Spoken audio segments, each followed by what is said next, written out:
secret, black and midnight hags. Tell me, what is it you do? A deed without a name. I conjure you, would you profess? Answer me! Speak.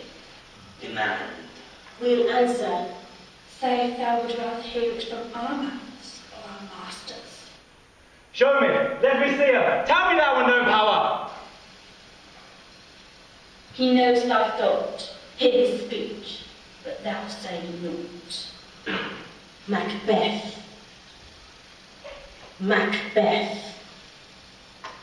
Macbeth. Beware, Macduff. Beware, Thane of Fife. Dismiss me. Enough. Thank you for thy good caution, thanks. But one word more. He cannot be commanded. Here is another, more potent than the first. Macbeth. Macbeth. Macbeth. Have I present healing? Be bloody, bold, and resolute. Loud to scorn the power of man, for none of woman born shall harm Macbeth. Then what need I fear of thee? Yet I'll make assurance, double sure, Macduff will not live. And I will sleep in spite of thunder. Listen, But but speak not to it. Be lion met, proud and take no care, who shakes, who frets, or where conspires are. Macbeth shall never vanquish, be until great Burnham Wood to high Dunsinane Hill shall come against him. That will never be! Who can impress the forest? Unfix its earthbound roots, sweet bodiments, through fairy Burnham Wood who does come to Dunsinane. And our Macbeth shall live the lease of nature. But my heart throbs to know one thing. Will Banquo's issue ever reign in this kingdom? Seek to know no more. show his eyes and grieve his heart. Filthy hags! Why do you show me this? I said, all that is so. But why stands Macbeth thus amazedly? Come, sisters, I'll charm the air to make a sound, while you perform your antic round.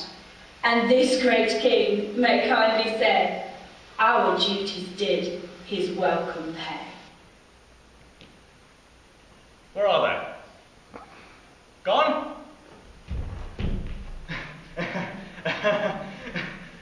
Let this pernicious hour stand I accursed in the calendar. What, your grace's will? Saw you not the weird sisters? No, my lord. Came they not by you? No, indeed, my lord. Cursed on the air wherein they ride on, and damned all those that trust them. I heard the galloping of horses. Who was it that came by? 'Tis 2 or 3, my good lord, that bring word Macduff is fled to England. Fled to England? Aye, my good lord. The castle of Macduff. I will surprise. Take the double-edged sword to his wife, his babes, and all those that trace in his line. Take me to where they were.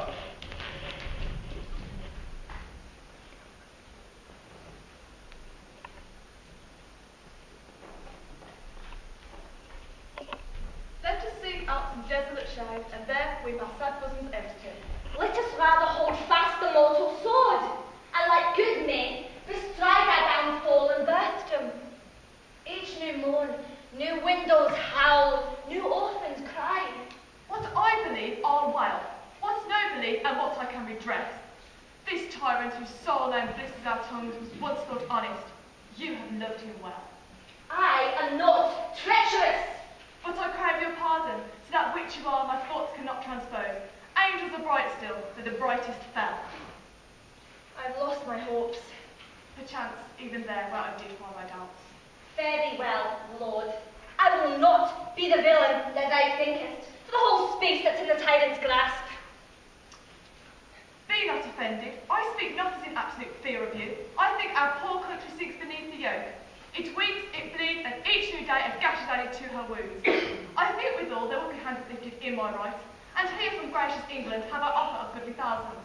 But for all this, when I shall tread upon the tyrant's head, or wear it on my sword, yet my poor country shall have more vices than it had before, more suffer and more sundry ways than ever by him that shall succeed. Whom shall he be? It is myself, I mean, in whom I know the particulars of vice, so grafted that, when they shall be opened, black Macbeth will seem as pure as snow, and the poor state esteem him as a lamb, being compared with my confiner's heart. Not in the legions of horrid hell can come a devil more damned in evils to top Macbeth. I grant him bloody, luxurious, avaricious, false, deceitful, sudden, malicious, sucking up everything that has a name. But there's no bottom, none in my voluptuousness. Your wife, your daughter, your matron, and your maids could not fill up the cistern of my lust and my desire. All constant impediments would overbear that did oppose my will. Better Macbeth than such a one to reign. Fairness and temperance in nature is a tyranny. It hath been the untimely emptying of the happy throne and fall of many kings. But fear not yet to take upon you what is yours. You may convey your pleasures in a spacious plenty, and yet seem cold. The time you may so hoodwink. We have willing dames enough. There cannot be that vulture in you to devour so many as will to greatness and dedicate themselves, finding it so inclined. Were I king, I'd cut off the nobles for their lands, desire his jewels and this other's house, and my more having would be as a sword to make the good of all. If such a one be fit to govern, speak. Fit to govern? No, not to live. O nation miserable. Fare thee well. These evils thou repeatest upon thyself have banished me from Scotland. Macduff, this noble passion, child of integrity, hath from my soul wiped the black scruples, reconciled my thoughts to thy good truth and honour. Such welcome and unwelcome things at once, 'tis hard to reconcile. See, who comes here? My countryman, but yet I know him not. My ever gentle cousin, welcome hither. I know him now. Good God, the times removes the means that makes us strangers. It's amen. Stand Scotland where it did. Alas, poor country, so much afraid to know itself. It cannot be called on but then for our grave, when nothing but who knows it was one seen to smile. With sighs and groans and shrieks that rend the air, a maid, not marked, provided sorrow seems a modern ecstasy. Good men's lives expire before the flowers in their caps, dying or eating the sicken. O relation, too nice and yet too true. What's the newest grief? That of an hour doth hiss the speaker. Each minute teems a new one. How's my wife? How does my wife? How does my wife? How does my wife? Your castle is surprised your wife and babe savagely slaughtered. To relate the manner of you murdered on the quarry, dear. Merciful heavens, what man never hold hands upon your brow? Give sorrow words, the grief that does not speak, whispers the overwrought heart and bids it brave. My children too? Wife, babes, servants, all that could be found. And I must be from thence. My wife killed too? Which said, Be comforted. Let us make medicines of this great revenge to cure this deadly grief. He had no children. All my pretty ones. Did you say all? Oh, hell, Kate. All? All my pretty chickens in that dam at one fell swoop. Dispute it like a man. I shall do so. But I must also feel it as a man. I cannot but remember such things were that were most precious to me. Did heaven look on and would not take their part? Sinful Macduff, they were all struck for thee. Not that I am, not for their own demerits, but for mine. Fell slaughter on their souls. Heaven rest them now. Let grief convert to anger. Blood not the heart, enraging. I could play the woman with mine eyes and brag out with my tongue, but gentle heavens cut short all intermission. Front to front. Bring down this fiend, as Scotland and myself within sword-lead set him. If he escape, heaven forgive him too. This tune goes manly. Come, go to the king. Our power is ready, and our lack is instruments. Receive what cheer you may, the night is long that never finds the day.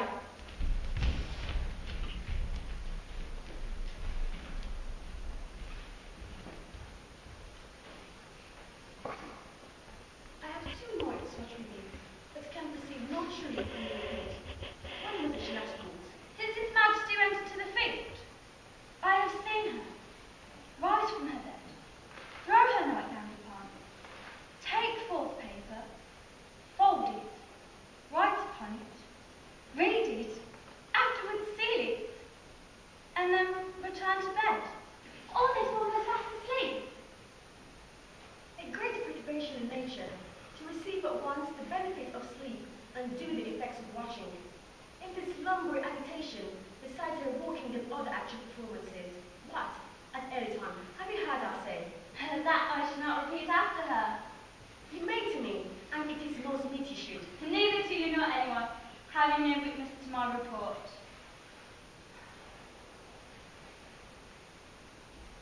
Lo you, here she comes. This is her very guise, and upon my life, most fast asleep. Observe her, stand close. You see, her eyes are open. In the sense they're shut. What is it she does now? Look, how she rubs her hands. It is an accustomed action with her. It seems as though washing her hands. I have known her to repeat it for a quarter of an hour. Yet, here's a spot. Hark! She speaks. I will set down what comes on her. Satisfy my remembrance, the more strongly. Out, damn spot. Out, I say. 1, 2, out. It's time to do it. Hither, hither. So much feared. Who would have thought it banged to have so much blood in him? Do you want that? Clean if I've had a wife. Where is she now? Oh, these hands will never be clean. Go to. You have known what you should not. She has spoken what she should not. I am sure of that. Heaven knows what she has known. Here is the smell of blood still. All the perfumes of Arabia will not hide them sweeten this smell. What a sight there! The heart is sorely charged. I would not have such a heart in all of my bosom for the dignity of the whole body. Wash your hands. Put on your nightgown. Look not so pale. I told you. Uncle is buried. He cannot come out on his grave. This disease is beyond my practice. Yet I have known those who have walked in their sleep, who have died holily in their beds. To bed. To bed. To bed. There's knocking at the gate. Come. Come. Give me your hand. What is done cannot be undone. To bed. To bed. To bed.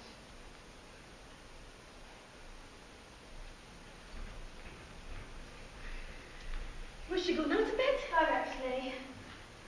Foul whisperings are abroad. Unnatural deeds do bring unnatural troubles. Infected minds do their death below will discharge their secrets. More need than divine and the physician. God forgive us all. Look after her. Remove from her all the means of all annoyance, and still keep your eyes upon her. So good night. My mind she has mated, and amazed my sight. I think, but dare not speak. Good night, good doctor.